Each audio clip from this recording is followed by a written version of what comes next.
Bon après-midi à tous. Bienvenue à cette 12e activité de la semaine de la formation à distance 2024. Je m'appelle Sarah Dumapril et je suis conseillère aux événements pour Fadio. Un beau bonjour à nos participants. Merci d'être avec nous cet après-midi. Je vois qu'il y a des gens qui nous disent bonjour, des gens qui nous disent rebonjour. Donc, je suis contente de voir qu'on a des nouvelles personnes, mais des gens qui sont aussi assidus cette semaine. Et j'aimerais savoir, là, dans le clavardage, j'ai envie de vous faire discuter un petit peu un mot pour représenter votre état d'esprit en ce moment. Je vous donne le défi, donc juste un seul mot. Je vous laisse un petit quelques secondes pour m'écrire ça. Curiosité, ouverture, zen, attentif. Donc, un petit clin d'œil à notre thématique aujourd'hui. Mais merci beaucoup pour vos partages. On se retrouve cet après-midi pour le panel de discussion L'attention, le nerf de la guerre, qui est propulsé par le pôle d'expertise en formation à distance du campus numérique et qui sera animé par Sylvain Deshôtels, donc chargé de projet, équipe, soutien et accompagnement au pôle d'expertise en formation à distance. Allô Sylvain, comment tu vas? Bonjour Sarah, en pleine forme cet après-midi. Merci de l'invitation.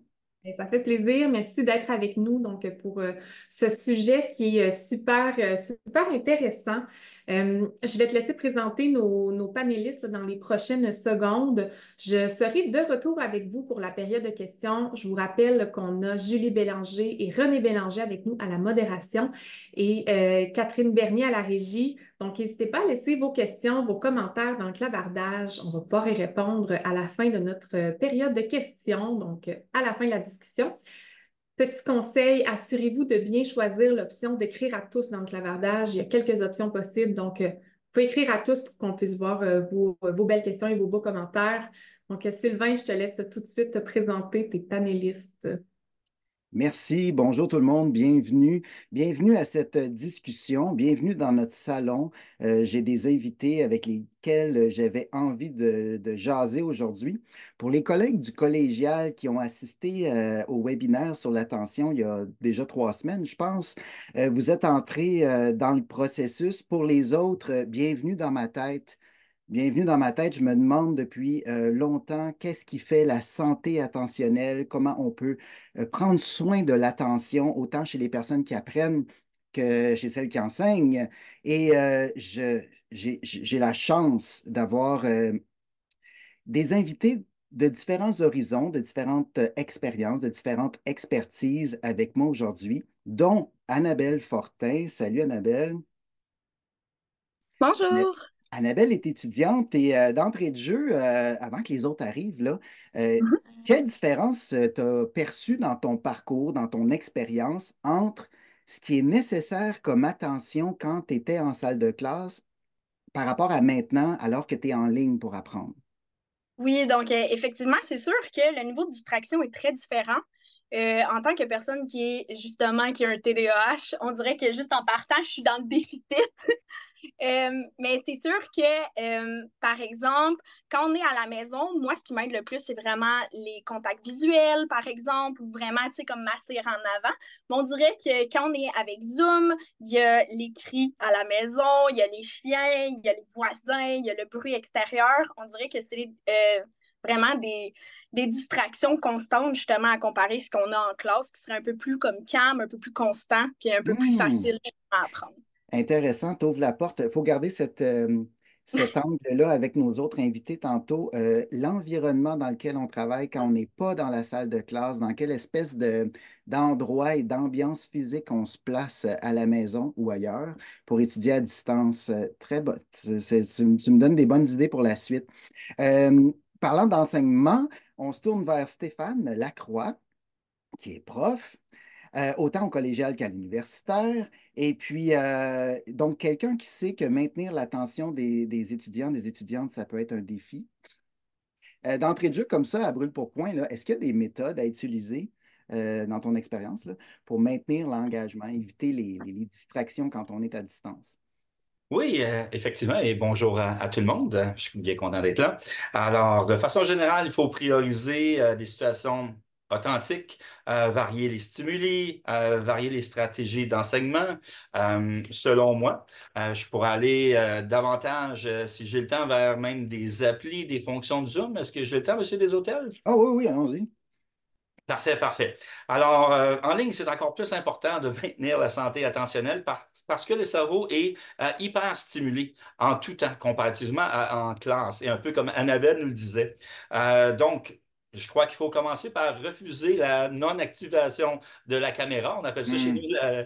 les carrés noirs. Ah oui. Alors, autant que possible, présenter une étiquette aux étudiants, utiliser des situations, je le disais, authentiques, par exemple réservé un voyage, se préparer aux études universitaires, euh, avoir un peu d'humour, varier le synchrone versus asynchrone, enseigner de façon inversée, prendre des pauses et les Prendre des applis. pauses. Alors, oui, Oui. effectivement, parce qu'effectivement, le cerveau est hyper stimulé. Stimulé. J'ai co-présenté avec une collègue qui est aussi ma fille, et puis elle a rédigé un article dans Eductive, How and Mhm. Why to Use Apps in the ESL Classroom. Alors, si on peut intégrer des applis comme Kahoot, Socrative, YouTube, travailler la grammaire, des quiz, genre personnalité, des sites de recherche, Google Docs, pour travailler collaborativement. Alors, je pense que tout le monde y gagne. Et Zoom a déjà plusieurs outils qui sont facilement utilisables. Les emojis, déjà, on le chat comme on le fait cet après-midi. Un sondage, le tableau blanc, la répartition en équipe. Alors, lorsqu'on varie constamment de même, pour les personnes avec des troubles d'apprentissage ou pas, ben, on n'a pas le choix, il faut garder son attention. Ça prend quelques outils dans notre banque, hein. Il faut dire, pour ceux qui ne connaissent pas Stéphane, qu'il est enseignant en anglais langue seconde.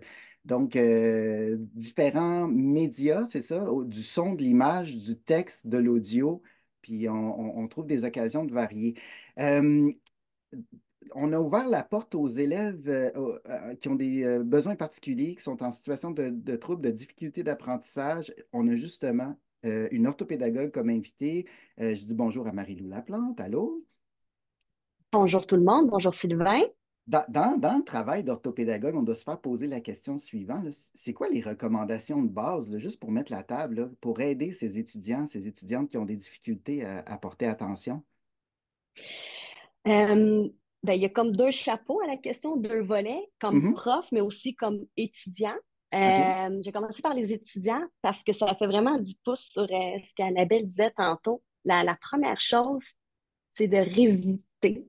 Donc, d'être capable de dire non aux distractions, à ne pas céder. Puis, quand on a un petit peu d'impulsivité, ben ça peut être une difficulté en soi.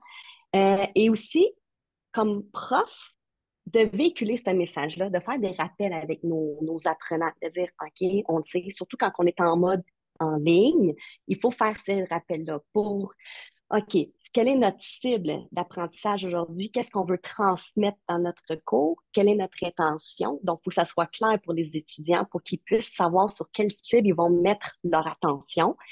Aussi, le contrôle. Donc, qu'on ait une fragilité, un trouble de l'attention, ça peut être plus difficile, mais on a quand même un certain contrôle. Des fois, ça peut être un contrôle artificiel, mais il Mhm. faut quand même prendre conscience aussi qu'on peut capter les moments où on est moins attentif, puis se réajuster en cours de tâche. Puis aussi, il faut être sensible à cette réalité-là lorsqu'on est prof, d'être capable de lire justement nos apprenants en contexte de classe pour dire c'est quoi mon ratio de temps pour s'assurer que je maintiens l'attention. Puis finalement, la tolérance comme apprenant, ça se peut qu'on n'arrive pas du premier coup à réussir. Souvent, notre attention est souvent tributaire de la réussite, c'est lié à la motivation, mais il faut être Mhm. tolérant. L'apprentissage, c'est un processus, puis aussi comme enseignant, prof, de se dire, parfait, quels sont mes petits types d'apprentissage, puis comment on va parvenir à notre mission générale à la fin, qui est l'évaluation, pour garder la motivation de nos élèves, puis qu'ils puissent garder le focus dans ce long processus-là. Donc, c'est très général pour commencer, mais on pourra y aller Oui, un oui, petit peu oui, plus en profondeur on pour la pourra suite. creuser. Oui, ben merci pour les perches que tu tends. Et d'ailleurs, parce que je sais qu'on n'est pas juste entre nous, là, il y a une centaine de personnes qui nous écoutent présentement. Si, il y a des éléments dans ce qui est apporté par nos panélistes qui vous intéresse particulièrement, n'hésitez pas à commenter dans le clavardage sous forme de questions ou juste d'énoncer, là. Puis on pourra y revenir à la fin. Marie-Lou vient d'entrouvrir la porte au contrôle dans le sens de mettre un petit stop dans notre cerveau pour dire, oh, ça, ce n'est pas important, je ne porte pas attention à ça. Stéphane parlait de différents véhicules pour mobiliser l'attention. Puis là, on est en train de dire, ben, des fois, il ne faut pas porter attention, il faut être capable de faire le tri. Donc, ça m'amène naturellement, merci pour la transition, vers comment fonctionne notre cerveau. Et j'accueille Sophie. Bonjour, Sophie. Sophie étudie Bonjour justement tout le comment monde. ça se déroule à l'intérieur du cerveau qui apprend. Est-ce qu'il y a des liens à créer ou à constater dans votre laboratoire entre les capacités d'attention puis le contrôle sur ce qui n'est pas important, ce qu'on appelle l'inhibition? Euh, je vais sûrement être un peu pessimiste, mais dans le fond, tout ce qui vient d'être dit montre à quel point notre cerveau est ultra sensible à tout ce qui peut attirer notre attention, tout ce qui peut nous distraire, parce que notre cerveau est programmé pour, évolutivement parlant, c'est très important et donc il est très efficace pour être attiré, donc pour sortir de la tâche, sortir du contenu, par tout ce qui peut t'attirer visuellement, sonore et tout ça. Donc au final, Euh, apprendre à inhiber ce qui n'est pas important peut se faire progressivement si on arrive à apprendre qu'effectivement ce n'est pas pertinent, ce n'est pas utile, ce n'est pas important. Donc on peut, par exemple, on va apprendre à ignorer des bruits. On s'en rend compte tous les jours. On ne fait plus forcément attention au bruit du vent, par exemple. Mais une conversation qui est à côté de nous, on va toujours y faire attention, même si on ne veut pas, parce qu'il y a des choses qu'on ne peut pas apprendre à ignorer. Ce qui fait qu'en vrai, comme l'a expliqué Annabelle, puis Stéphane, puis aussi Marlou, d'une certaine façon, c'est nous qui devons avoir du contrôle sur la situation en amont pour éviter d'être exposés aux distractions, parce que notre cerveau, on ne peut pas vraiment inhiber ce pourquoi il est évolutivement programmé pour faire attention à ces choses-là. Et pourtant, on veut discuter aujourd'hui de sa santé attentionnelle, de maintenir un certain équilibre attentionnel. Donc, ça prend des soins comme la santé physique ou la santé mentale.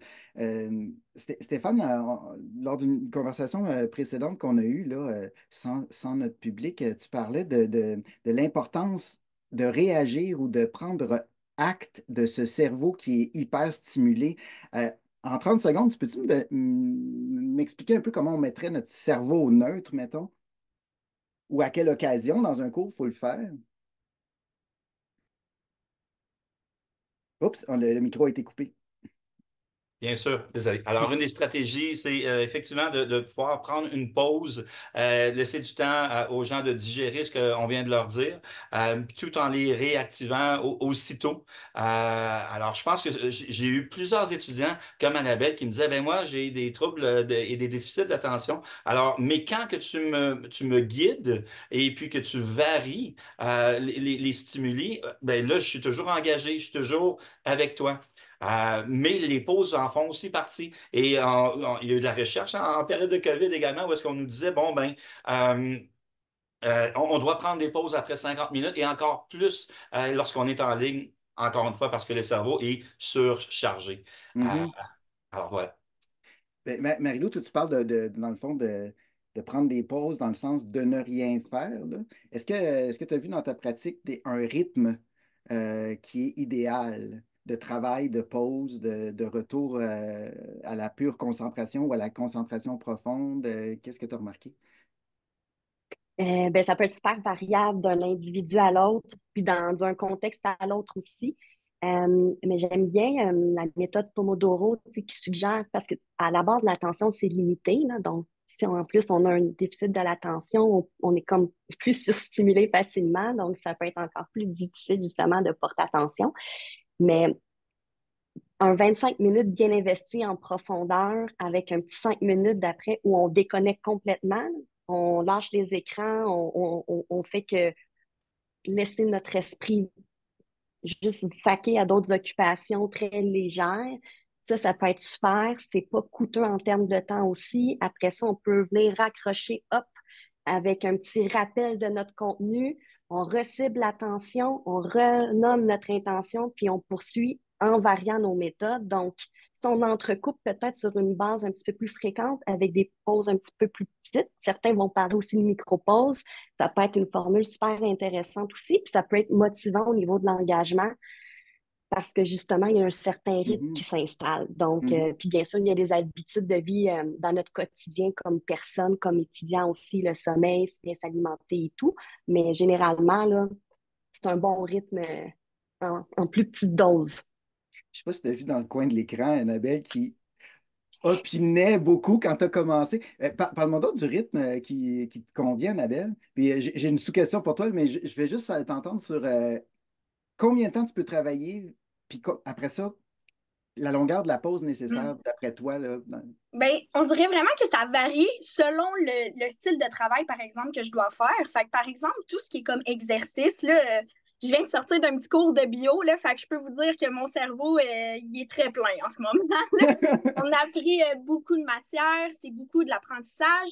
Fait que c'est sûr qu'au niveau des grosses informations comme ça, c'est sûr que moi, j'opterais vraiment pour le Pomodoro. Fait que, tu sais, les 25 minutes, on a besoin d'une petite pause. Mais pour tout ce qui est comme plus application de la chose, je vous dirais que moi, mon temps, je suis capable de le faire plus longtemps. Là. Fait que, tu sais, je dirais même 45 minutes, puis j'ai un 15 minutes de pause. Je vous Et, dirais que c'est environ comme ça que je suis capable de le faire, puis de m'améliorer, là, puis de voir ben, des bons oui, oui, résultats. oui, c'est ça. Parce qu'on a, bon, on a tous des expériences de moments où on a besoin de travailler de façon très concentrée, de façon très intense. Puis je veux dire, on est tous allés à l'école, on a eu ces périodes-là, ou on a ces périodes de lecture qui demandent, ou de travail concentré dans nos tâches professionnelles. Ça, tout le monde a son idée, tout le monde a une image mentale de ce que ça représente. Mais moi, ce qui m'intéresse, c'est qu'est-ce que tu fais pendant tes pauses? Ce 15 minutes-là, là, il sert à faire quoi exactement? Moi, pendant ces 15 minutes-là, j'ai vraiment remarqué que je peux pas toucher à mon cellulaire. OK? Puis autant que au début, là, je crois que il y avait une règle vraiment intéressante là, qui était quand on était avec Stéphane, c'était aucun cellulaire dans la classe. Fait que si on voulait l'utiliser, il fallait le sortir du cours. Puis pour de vrai, au début, c'est sûr qu'on est quand même des étudiants, là, on veut tout le temps pitonner. Mais j'ai vraiment remarqué là, que c'était vraiment bon au niveau de ça. Mais vraiment, ce qui nous aide, c'est de bouger. Pour moi, personnellement, Ah, ou même ma petite classe, là, ma petite gang d'amis, ben, à chaque pause, on se lève puis on s'en va prendre une marche, que ça soit près des toilettes, etc. Ou même juste comme déconnecter, s'étirer, vraiment de prendre cette pause-là pour nous. Peut-être même des fois, si on a l'occasion, puis ça soit comme à la maison, par exemple, sortir dehors un peu, là, prendre un peu d'air. C'est sûr que ça fait énormément du bien. Là. Ben, ça m'aide énormément au niveau de mon attention aussi. Là. mais là, je suis obligé de faire une parenthèse parce que j'ai moi-même parlé souvent de la technique Pomodoro dans mes ateliers et Mhm. je disais de travailler de façon concentrée sur un truc sans notification, donc loin Mhm. du cellulaire, qui serait même dans une autre pièce, et prendre les temps de pause pour aller voir sur nos fils d'actualité ou nos messageries qu'est-ce qu'on a manqué d'important dans la vraie vie pendant qu'on était en cours. Puis là, tu viens de me dire, pendant les pauses, je ne vais pas sur mon cellulaire. Tu y vas quand sur ton cellulaire? J'y vais relativement quand j'ai terminé mes choses, ou sinon, je pense juste à. C'est comme on répond à un texte, mais on veut tout le temps avoir la réponse, puis on dirait que mon attention est juste fixée là-dessus. Fait que pour moi, personnellement, c'est à éviter. Ça vient polluer ton attention si tu sais que dans longtemps, c'est-à-dire après la période de travail, il y Ouais. aura d'autres messages auxquels il faudra répondre. Donc, ça vient en arrière-pensée un peu occuper une partie de ton esprit, de ta charge mentale pendant que tu travailles. Fait que tu as décidé de prendre pour stratégie de juste mettre ça de côté pour une certaine partie de la journée. Oui, C'est ouais, intéressant. effectivement, c'est vraiment ça. Ben, j'aimerais ça savoir ce que Sophie en pense parce que euh, en neuro, on parle souvent de phase de transition parce que le cerveau, je ne pense pas qu'il est en train de faire rien. On ne l'éteint pas pendant les pauses. Comment tu réagis à ces pauses cognitives-là, puis à la charge qu'occupent les appareils électroniques comme les réseaux sociaux ou la messagerie là, dans tout ça? Mais déjà, en ce qui concerne tout ce qui est réseaux sociaux, nos cellulaires qu'on a en permanence avec nous, c'est sûr que les recherches ont montré que du moment où ils sont avec nous, même si l'écran est face contre le bureau, même s'ils sont dans la poche, même s'ils sont dans le sac, ils occupent une partie de notre attention. C'est-à-dire qu'une partie de nos ressources cognitives sont sur ce que l'appareil peut véhiculer comme information, qu'on le veuille ou non. Alors que quand les participants dans les recherches faisaient l'effort de le mettre dans la, qu'on les forçait en fait à le mettre dans la pièce d'à côté, c'est-à-dire ils y ont zéro accès, vraiment aucune façon, là tout à coup, il y a plus de ressources cognitives disponibles. Et comme nos ressources cognitives sont limitées, ben, il se trouve que pour l'attention dans la tâche, dans l'apprentissage, c'est bénéfique. Donc ça a quand même été montré par plusieurs recherches. Et quant aux pauses, c'est vraiment drôle parce que effectivement, elles sont indispensables. Mais en fait, c'est parce que notre cerveau, pendant qu'on est en pause, il va activer d'autres régions cérébrales. Donc, quelque part, il va se désengager de ce dans quoi il était. Il va se désengager de la tâche, de l'exercice, du contenu. Il va faire autre chose. Il va passer un peu en mode par défaut, on va dire. Et ça va permettre de revenir, en fin de compte, après, dans la tâche, dans le contenu, avec à nos ressources cognitives pleines pour ce contenu-là, en fin de compte. C'est vraiment comme si on lui avait donné une pause. Il ne fait pas rien, c'est certain. Notre cerveau ne fait jamais rien. Ça pourrait être reposant, mais il ne fait jamais rien. Mais on lui a accordé le temps de traiter l'information en arrière-plan sans qu'on en ait conscience, ce qui fait un pré-traitement de l'information pour la mémorisation ultérieure. Et en même temps, on l'a permis de décharger l'effort cognitif associé au contenu précis où on était. Et donc, on revient avec de meilleures capacités d'une certaine façon. Donc, elles sont clairement indispensables. Merci pour cet indice-là, parce que dans ma quête de ce que c'est être en santé au niveau de l'attention, je retiens qu'on a une quantité de ressources limitées cognitivement et être en santé, c'est apprendre aussi, ou surtout, à gérer ces ressources cognitives-là. Et ça s'apprend. Et ça s'apprend. Idéalement, on n'y va pas d'échec en, en problème. Il ne faut pas attendre de frapper le mur pour utiliser de bonnes stratégies, idéalement. Alors voilà qu'on a des gens qui nous entendent, qui sont autour de nous, qui pourraient avoir l'idée de l'enseigner systématiquement à leurs élèves, à leurs étudiants, de leur côté. Ces bonnes stratégies-là. Souhaitons que ça SM comme ça, merci. Euh, Stéphane, tantôt, tu as parlé des carrés noirs, c'est-à-dire ces situations où on est en visioconférence avec un groupe et là, les caméras sont éteintes et on fait face à personne. Puis là, on a l'impression de faire une émission de radio en espérant qu'il y a quelqu'un qui écoute à l'autre bout. Au niveau de l'attention, je me demande, est-ce que, avec tout ce qu'on vient de se dire là, est-ce que le fait de couper ma caméra, ça m'empêche de me voir et donc ça me permet de me concentrer sur la personne qui parle ou puis mais je veux ton point de vue de prof, là, qu'est-ce que ça faisait ou qu'est-ce que ça fait d'enseigner à des carrés noirs? Ben, c'est très démotivant, mais j'ai la chance de ne jamais l'avoir subi, mais parce OK? que je fais tout pour ne pas que ça arrive. Et le service de pédagogie universitaire de l'UQAT a publié un document à cet effet. Alors, comment, une genre de étiquette, si on veut, Oui, comment gérer tout ça. Et le premier élément, c'est qu'il faut que la caméra soit allumée. Alors, dès le départ, on a un groupe. Je vois qu'il y a quelqu'un que sa caméra est éteinte. Alors, oh, OK. Alors, Sylvain, tu as un problème de caméra. Alors, je vais essayer de t'aider. Alors, est-ce que tu as essayé de sortir, de revenir? Maintenant, c'est la bande passante. Alors, déconnecte ton cellulaire. Demande à ton ami de ne pas gamer pendant que tu es en ligne. Alors, on est toujours en mode solution, donc très constructif et positif. Et puis là, ça a un impact sur tous ceux qui auraient tendance à devenir des carrés noirs. Et donc, on a eu des rencontres pédagogiques du genre. Et il y a des gens qui disaient, oui, mais moi, je fais face même dans une université de petite taille où on se mhm, connaît, je fais face à des carrés noirs. Oui, mais sa pédagogie, c'était un PowerPoint. Alors, diapo après diapo pendant 3 heures. N'importe qui décrocherait. ah oui. Alors, c'est un peu le message qu'on lançait. Alors, c'est la gestion que je fais des carrés noirs. Tu m'amènes de belle façon sur la responsabilité. Est-ce que l'attention, c'est un truc qui dépend de la personne qui apprend ou de la personne qui enseigne? Est-ce qu'on parle d'efficacité pour reprendre un peu de jargon de la recherche? Est-ce que l'attention, elle est exogène ou endogène? Est-ce qu'elle vient de l'extérieur parce qu'on me dit d'être attentif, puis on me donne des consignes de belle façon? Hein, de façon positive et bon, il y a une façon de présenter les choses dans ce que tu racontes comme expérience. Maintenant, c'est à qui revient, d'après toi, le mandat de prendre soin de l'attention?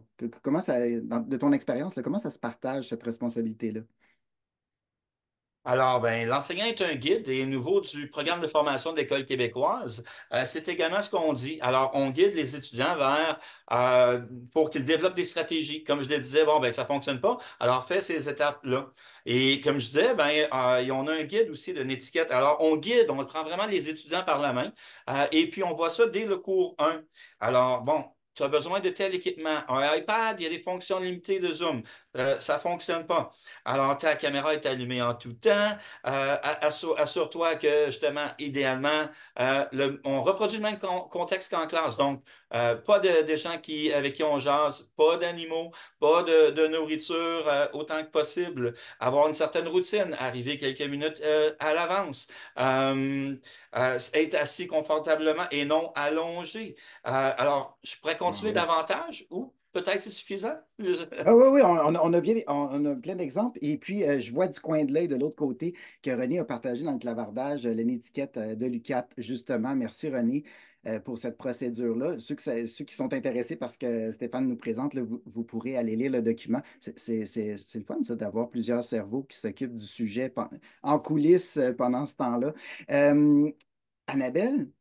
Qu'est-ce que ça dit tout ça sur ton rôle à toi par rapport... Parce que si tu t'inscris à un cours, puis que le prof fait juste lire des diapositives qui sont écrites en police de grosseur 9 en brun sur fond beige, là. C'est sûr que c'est pas la méthode la plus intéressante.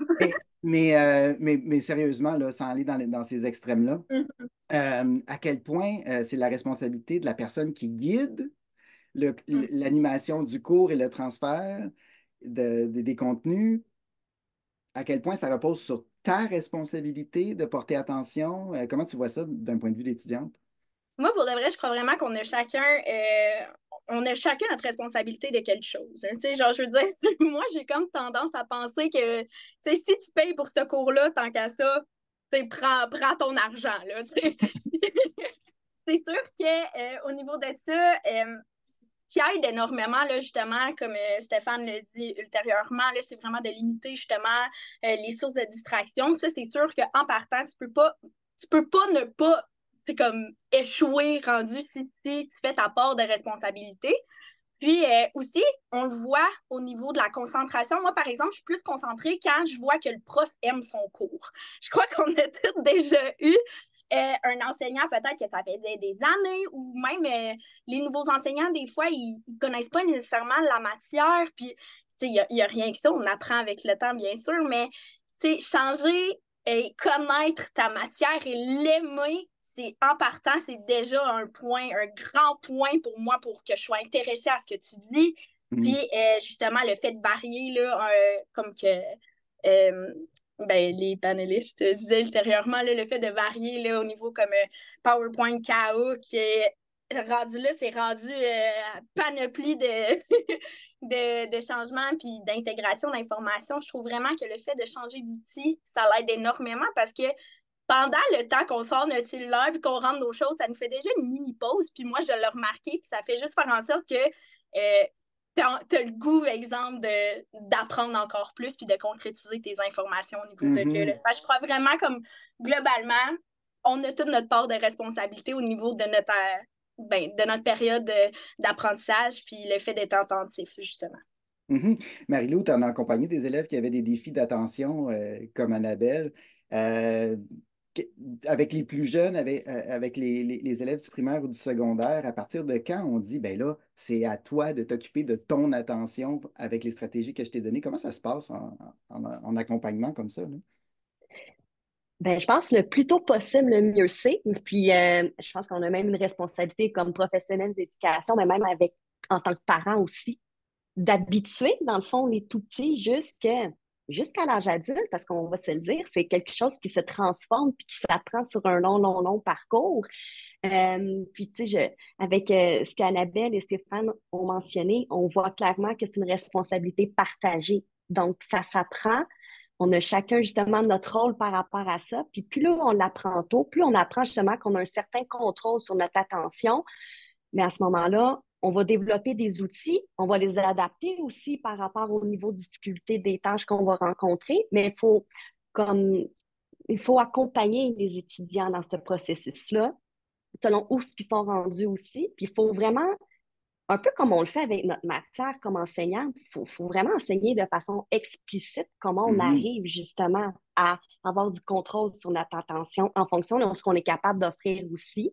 Lorsque j'écoute Annabelle, tu sais, j'entends que c'est une personne qui est très à l'écoute d'elle-même aussi, puis qui est capable de prendre des décisions en fonction de son contexte. Mais c'est ce qu'on souhaite emmener, c'est ça, ce qu'on souhaite faire finalement comme enseignant. Puis il faut réfléchir aussi dans notre contenu de cours par rapport à ces réalités-là aussi, tu sais. Qu'est-ce qui pourrait faire obstacle à l'apprentissage de mes étudiants? Comment je peux le surmonter? Je peux choisir différents moyens? Ou, ah, c'est vrai que souvent, telle notion ou tel concept, c'est plus difficile. Comment je peux rendre ça plus digeste en fonction des difficultés que les étudiants peuvent rencontrer? Fait que, bref, tout le monde a sa part de responsabilité. Mhm. Il faut juste accompagner. Puis des fois, il faut aussi se responsabiliser un petit peu puis être modèle comme prof. Puis vraiment le dire explicitement aux élèves. Voilà. Oui, tellement. Parce que quand c'est la responsabilité de tous, il n'y a personne qui s'en occupe, hein. Merci, merci pour ces sages conseils. Euh, et tu as donné, comme orthopédagogue, bon, plein de stratégies de l'ordre de la métacognition, d'ailleurs, à tes élèves en leur disant euh, de se parler. Puis il y a une question dans le clavardage, j'ai vu passer tantôt du coin de l'œil, puis je pense que je vais la poser à Sophie, celle-là.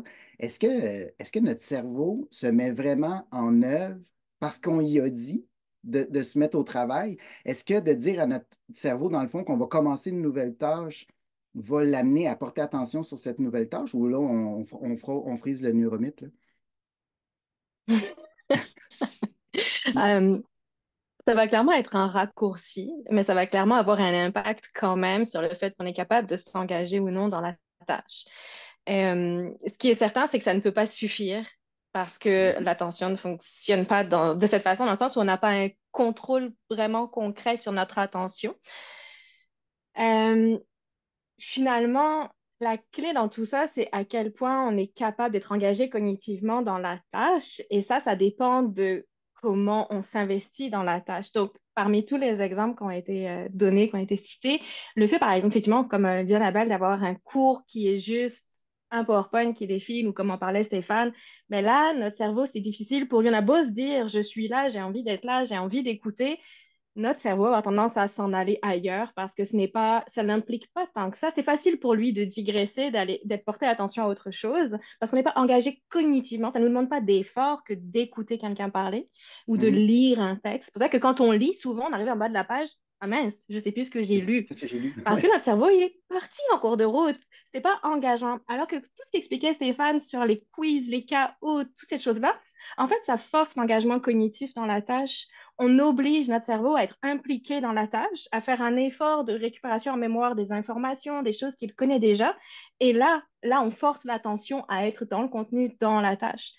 Donc, se dire, je vais faire attention à ça, oui, c'est un premier pas, mais ça ne peut pas suffire. Et donc, ça va aussi venir de comment la tâche nous est amenée. Et c'est là que la part de responsabilité de l'enseignant entre en jeu, en fin de compte. Être Mhm. capable de préparer des tâches qui forcent l'apprenant à être engagé cognitivement.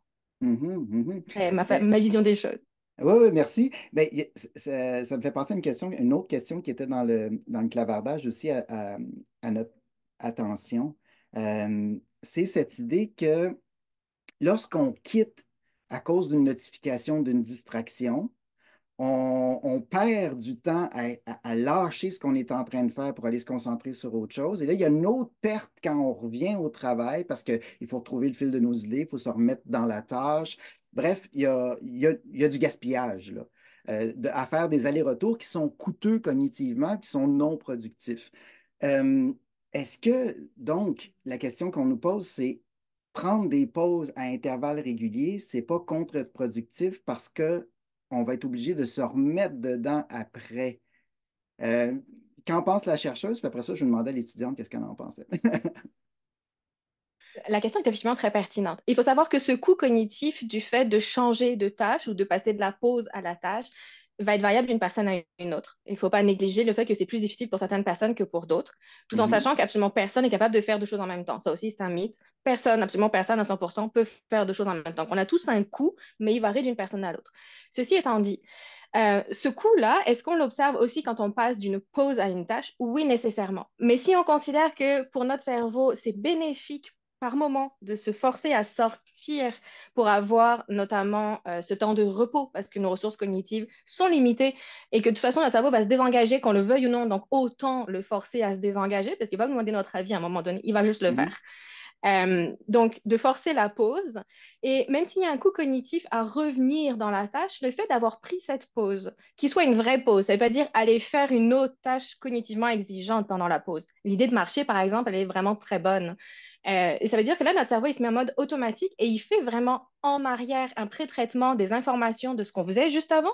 C'est-à-dire que quand on revient, il y a un coût cognitif à revenir à la tâche. D'un autre côté, on arrive avec une perspective légèrement différente de celle quand on a quitté qui peut être bénéfique malgré le coût cognitif lié au fait de revenir dans la tâche. Donc, c'est pas juste du perdant-perdant. On C'est perd la un peu, mais d'un fameuse, autre côté, on apporte quelque chose de nouveau. ben oui, c'est la fameuse valeur ajoutée à prendre du recul. C'est ce qu'on fait physiquement des fois. Annabelle, quand tu décides que c'est l'heure de la pause, ben non, quand la minuterie décide que c'est l'heure de la pause et que tu laisses le travail pour aller, par exemple, marcher, comment tu fais pour savoir où est-ce que tu étais rendu là? Parce que mettons que la tâche est exigeante, elle est longue et elle n'est pas terminée au moment de la pause. Fait que dans la Oui. technique Pomodoro, comment tu fais pour retrouver le fil de ton truc quand tu reviens? Par exemple, ben, on va dire, on va prendre quelque chose là, qu'on n'aime tout pas faire, lire des pages, OK? Ça prend beaucoup de temps, ça prend beaucoup d'assimilation, les choses comme ça. Fait que c'est sûr que moi, j'annote au fur et à mesure. Puis, je le vois quand même assez bien au niveau de où je suis rendue, par exemple. Mais souvent, ce que je fais, c'est que je lis les trois, quatre dernières phrases ou peut-être même le paragraphe d'avant juste pour me remettre dedans. Ou sinon, j'attends peut-être une fois de temps en temps de terminer mon paragraphe pour justement continuer mon prochain paragraphe. Pour ce qui est un peu plus exigeant, comme les cours, etc., ben, moi, en réalité, c'est l'enseignant qui prend, qui décide des temps de pause, là, un peu comme au cégep ou les choses comme ça. Là, souvent, c'est une petite pause de 10 minutes. Mhm. Mais vraiment, ce qui aide vraiment, c'est d'essayer peut-être de se faire un astérix ou juste vraiment d'essayer d'avoir une étude active. Ça l'aide énormément. Puis aussi, ça fait en sorte que je manque pas le fil de où je suis rendue, justement. Puis que comme ça, quand je m'en vais marcher, mon cerveau, même si j'y pense plus, ben, il est en train d'assimiler les informations. Fait que ça fait en sorte que, mec, que je revienne, je suis quand même active cérébralement là, à la fin. Puis j'ai vraiment remarqué que vraiment prendre des Mhm. notes, surligner, faire des codes de couleurs, tout dépendant, bien sûr, du cours ou de si c'est lourd, comme au niveau de notre cerveau, les choses comme ça, là, ça l'aide énormément. Là. Ah, oui. Ben, on va y poser la question au prof, tiens. Stéphane, le temps file, mais elle nous a ouvert une belle porte. En 2 minutes, là, si c'est possible, comment on fait comme enseignant à distance pour décider que pour notre groupe, c'est le meilleur moment de prendre une pause? C'est quelque chose qu'on sent bien peut-être dans le local, là, mais comment vous procédez, vous autres, en ligne? C'est le non-verbal et le visage en dit long. Ah Alors, oui. on voit déjà quand le visage s'allonge, quand les paupières deviennent un peu plus lourdes, quand que le temps de réaction est plus lent, les épaules. Alors, on dit que souvent, ben, le non-verbal joue pour beaucoup, mais je te dirais encore plus en ligne parce qu'on focalise vraiment sur les visages devant nous. Alors, ces signes-là, ils sont très, très clairs. Et puis là, on se dit, bon, ben, au lieu de prendre une pause dans 10 minutes, on va la prendre maintenant. Au lieu d'en prendre une de 5 minutes, on va en prendre une de 12 minutes. Alors, on peut jauger tout ça avec le temps et l'expérience, bien sûr. Oui, oui, oui. Comme le dit Constance, dans le clavardage, on a parfois l'indice clair qui se passe à autre chose parce que la couleur des visages change selon les écrans qui sont ouverts, les fenêtres qui sont fermées sur le moniteur des étudiants. Euh, Est-ce que ça peut pas être frustrant de couper cet élan de nos étudiants qui sont dans le flow? Une autre question qu'on me souffle à l'oreille, là. Quand on est dans cet état de flow, là, je donnerai pas le nom de l'auteur qui a amené ce concept-là parce que je suis jamais capable de le prononcer comme il faut. Mais est-ce que c'est arrivé dans des groupes où là, on est obligé de casser l'élan pour le temps est écoulé ou bon, d'autres préoccupations techniques, là. Puis on sent qu'on a perdu le momentum. Non? Si la question Oui, est pour moi, ben, je oui. vous dirais que on gère beaucoup hein, notre classe. Alors, non, on arrive à la pause au moment où il faut. Et s'il faut en Mhm. prendre une plus vite ou plus tard, ben, on le fait. Alors que de couper l'élan, ben, je dirais que c'est relativement rare. On sent déjà où est-ce on est rendu. On veut pas couper l'aile, voyons, couper l'herbe sous les pieds des gens. Oui, oui. Alors, non, ça se passe bien quand même en général. Good, good, good, good. Euh, je voulais vous parler aussi ou vous entendre sur le rôle des technologies. Pas dans le sens de c'est la faute des technologies si on a de la difficulté à porter attention, quoique il commence à avoir une littérature intéressante là-dessus, mais plutôt comment on peut profiter de cet accès à des technologies pour nous aider à porter attention. Là, on a nommé la technique Pomodoro tantôt. Évidemment que ça prend une minuterie, puis que ça prend des outils pour couper les notifications. Je pense que l'interrupteur on-off peut être utile là, mais quoi d'autre là? Des technologies qui portent les cours en formation à distance, est-ce que c'est parfois des sources de distraction? Et comment on réagit avec ça? Annabelle a été assez radicale dans son approche. Elle nous a dit tantôt qu'elle mettait ça de côté, puis même dans les pauses, elle n'allait pas consulter son cellulaire. Bon, ça veut dire, Annabelle, que sur l'appareil que tu utilises pour suivre tes cours, il n'y a pas de notification. C'est ça? Est-ce que je Oui, comprends bien effectivement. la stratégie? Parfait. Euh, Marie-Lou, est-ce que tu as dans ta pratique des fois où c'est la faute de la technologie, puis il faut apprendre à prendre une certaine distance de l'outil qui est supposé nous aider dans le fond, là? Mais écoute, là, c'est ça. Là, on est vraiment dans notre contrôle personnel par rapport à tout ça. Mhm. Tu sais, je crois vraiment au bienfait de la technologie, mais c'est ça, il faut être modéré aussi par rapport à ça. Faut comme étudiant se responsabiliser. C'est sûr que plus on est jeune, plus c'est difficile étant donné qu'on a moins de maturité. Puis souvent, si on a un trouble déficitaire de l'attention ou quoi que ce soit, tu sais, au niveau justement de cette maturité-là, avoir du contrôle sur soi, ça peut être un petit peu plus long avant que ça se développe, mais il faut prendre conscience de ça. Mais tu sais, les outils technologiques, ça peut être un levier incroyable à la réussite scolaire, que ce soit pour l'accessibilité pour les élèves qui ont des troubles d'apprentissage comme une dyslexie, dysorthographie ou quoi que ce soit. Ça peut nous donner des outils aussi pour être actifs pendant notre apprentissage. Tantôt, Annabelle mentionnait de surligner, d'annoter et tout. Mais ça, on a la possibilité d'interagir avec justement le matériel qu'on nous offre pendant les séquences d'enseignement. C'est un gros plus pour que justement on puisse être actif puis engagé dans la tâche. C'est juste que, comme on disait tantôt, il faut une responsabilité partagée. Il y a des applications, comme Stéphane le mentionnait aussi, qui sont super motivantes pour les jeunes, justement, pour faire des quiz, pour maintenir l'engagement. Donc, il faut juste trouver un équilibre à travers tout ça, euh, puis de vraiment mettre des barèmes clairs sur leur utilisation. Donc, voilà.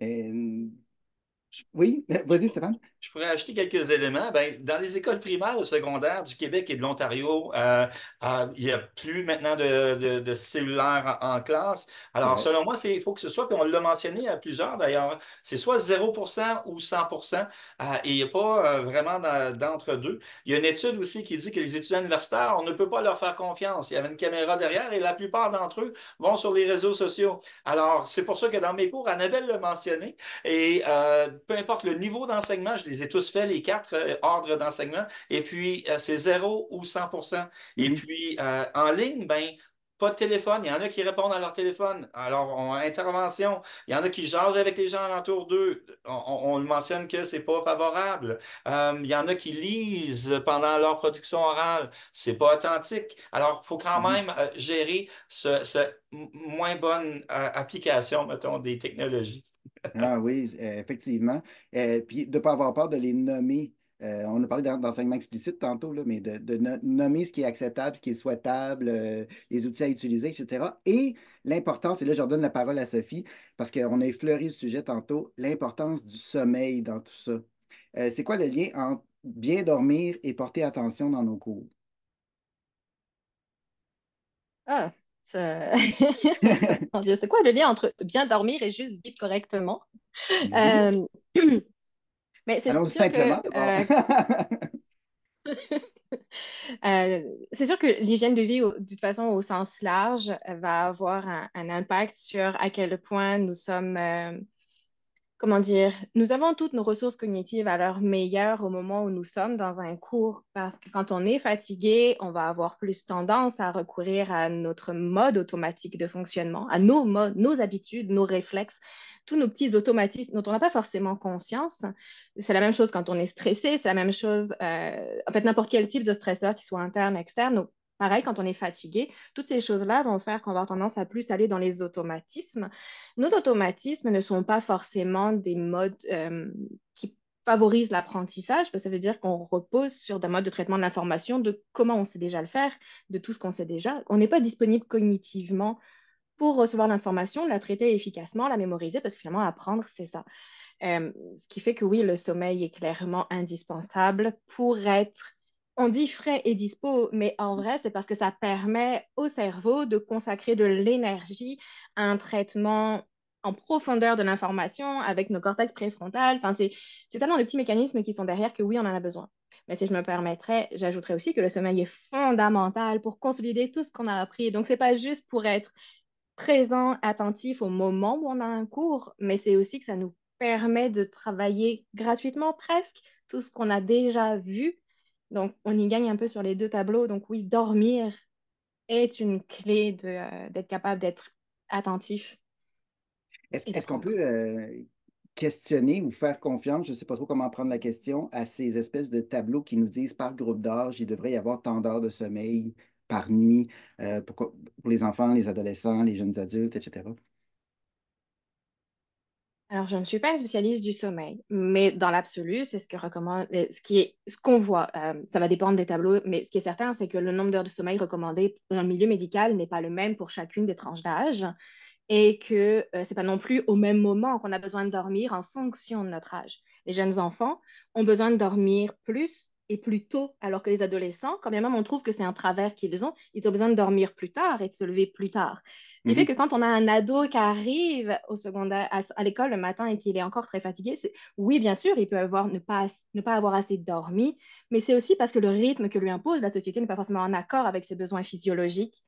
Ce qui fait qu'il faut aussi faire la part des choses. Donc, oui, on n'a pas tous le même besoin de durée de sommeil, et les enfants plus. Les adolescents, ça peut être plus à certains moments. Les adultes, généralement, on va se réguler plus entre 7-8 heures en moyenne pour tout le monde. Après, en vieillissant, c'est une autre affaire. C'est une question de qualité de Mhm. sommeil, là. Mais c'est surtout aussi une question de quand est-ce qu'on a besoin de dormir. Les jeunes enfants, c'est plus tôt. Les adolescents, ça va être plus tard. Et quand on est adulte, bah, c'est entre les deux. Donc, tout ça influe sur finalement comment on va être frais le matin.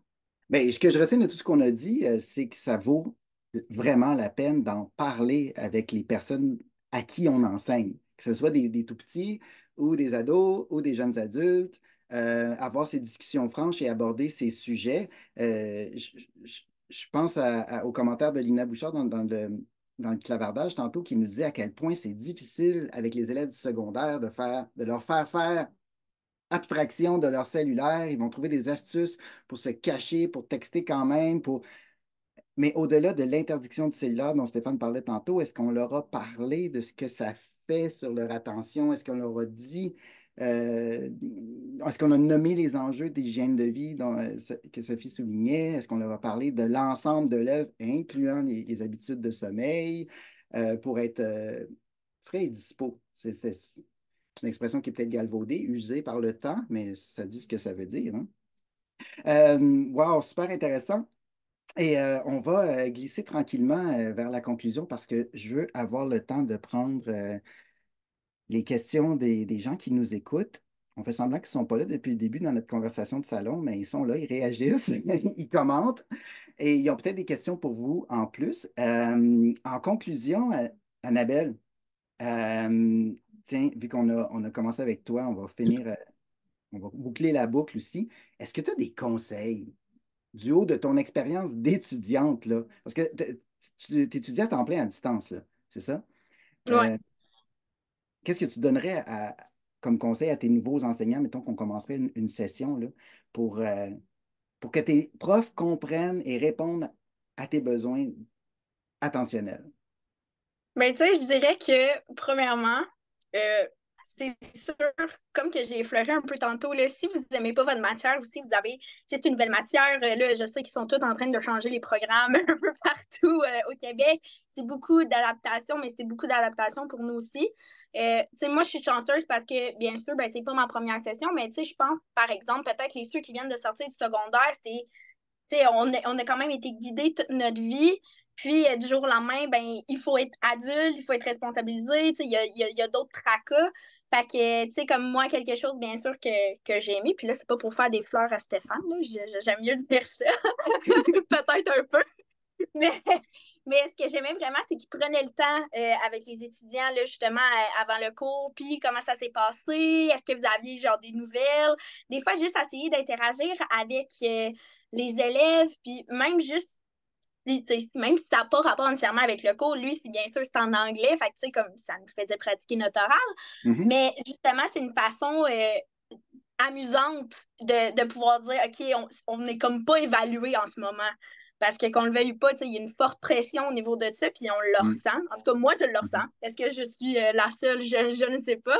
Mais vraiment, une chose que je pourrais dire, c'est si vous aimez votre cours, c'est sûr qu'on va aimer votre cours. Puis si vous essayez d'alterner les choses d'apprentissage, euh, c'est sûr que nous, on va connecter avec vous, puis on va être encore plus actifs. Ben Fait que oui. je resterai là-dessus. Ah, ben j'aime ça parce que, tu sais, moi, comme prof de prof, là, j'en parle souvent de l'importance de créer le lien. Puis là, tu l'as dit de si belle façon. Là, c'est enregistré, notre panel, fait que je vais pouvoir te citer abondamment maintenant. Stéphane, rapidement, en une minute, là, qui nous reste à peu près, si tu veux revenir sur les méthodes pédagogiques ou les activités qui ont été utilisées pour maintenir l'attention, l'engagement de tes étudiants, en particulier peut-être je sais pas, là, dans les cours de grande taille là, en ligne, tu as, quand même des groupes populeux. Qu'est-ce qui a été des réussites? Ben, je peux donner un exemple rapide de quelque chose de récent aussi. Donc, Mhm. une situation authentique. Donc, le groupe, on le scinde en sous-groupes dans des salles de répartition. Euh, on discute, ils discutent en fait, et moi, je me promène de l'université comme option en anglais. Est-ce que c'est possible ou pas? Avantages et inconvénients. Considération. Alors, on va en ligne, on trouve des raisons pour ou contre. On trouve toutes les institutions qui existent au Canada et au Québec en anglais. On fait un test de personnalité pour trouver des emplois qui nous connecteraient à ça. On va sur Emploi Canada pour connaître toutes les caractéristiques qui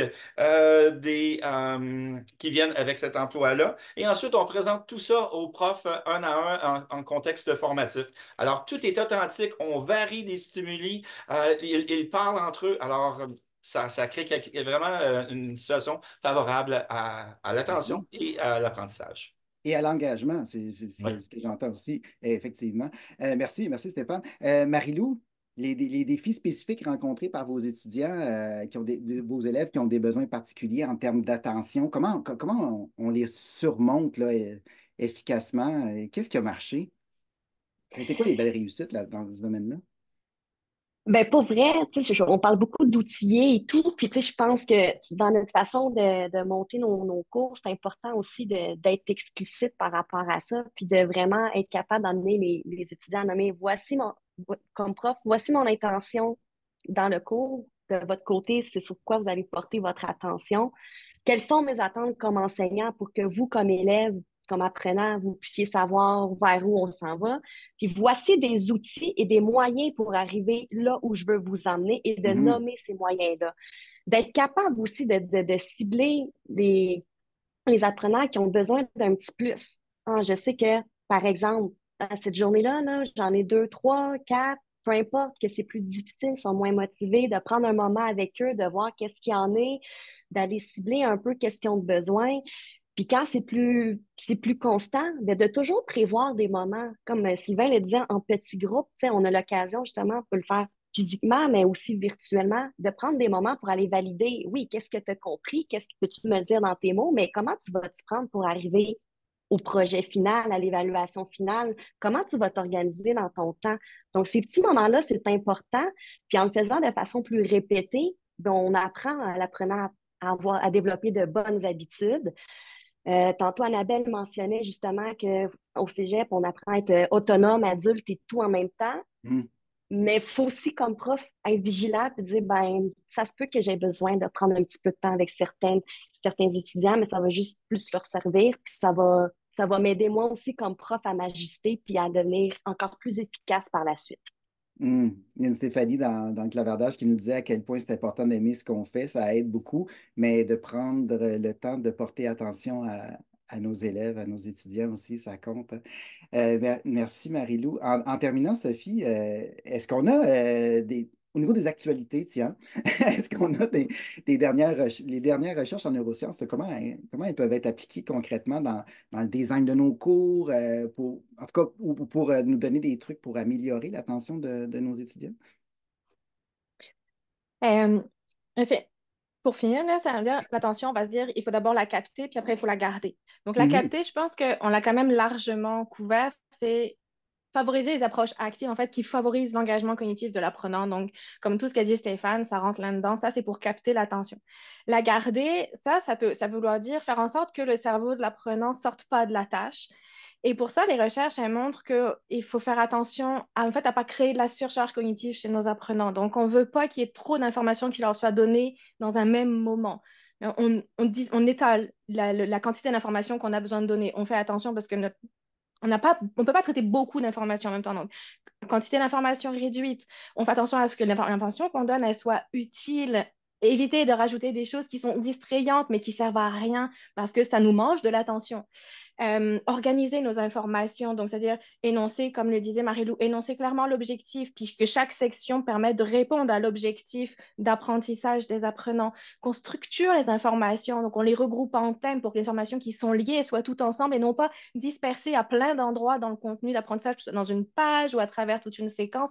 Non, on regroupe. En fait, l'idée dans tout ça, c'est de faire en sorte que l'attention, elle soit toujours jamais sursollicité pour que ça ne nous mette pas en surcharge et que notre cerveau ne se désengage pas à cause de la surcharge. Aujourd'hui, les recherches elles nous encouragent à faire ça et montrent que ça permet de garder l'apprenant engagé et donc ça favorise l'apprentissage. Hmm. C'est C'est ça. c'est vraiment intéressant. Merci, merci à vous quatre d'avoir embarqué dans mon projet de brassage d'idées sur ce sujet-là. Et Sophie nous amène avec l'idée que les bonnes pratiques en enseignement, l'efficacité en enseignement, il y a de la recherche qui se fait là-dessus aussi, et la santé attentionnelle, oh, ben, ça tend à se rejoindre à quelque part. Vraiment intéressant. Pendant que Sarah revient à l'écran pour la conclusion, c'est tout en relax et zen comme conversation, mais il faut rentrer ça dans le temps, Sarah, n'est-ce pas? N'est-ce pas pour Et ça tire à sa fin. Effectivement, il y a eu quelques questions là, tout au long de la discussion, mais vous y avez répondu au fur et à mesure. Je tiens quand même à vous nommer que dans les commentaires, les gens sont très, très contents de cette belle discussion-là. Beaucoup d'éloges à votre égard. Puis je tiens à dire que c'est une discussion qui est intéressante, mais surtout qui regroupe des intervenants au point de vue diversifié. Et ça rend les propos qui ont été nommés aujourd'hui encore plus pertinents. Donc, merci à vous. Merci Sylvain, merci Annabelle. Merci Stéphane, Marie-Lou et Sophie.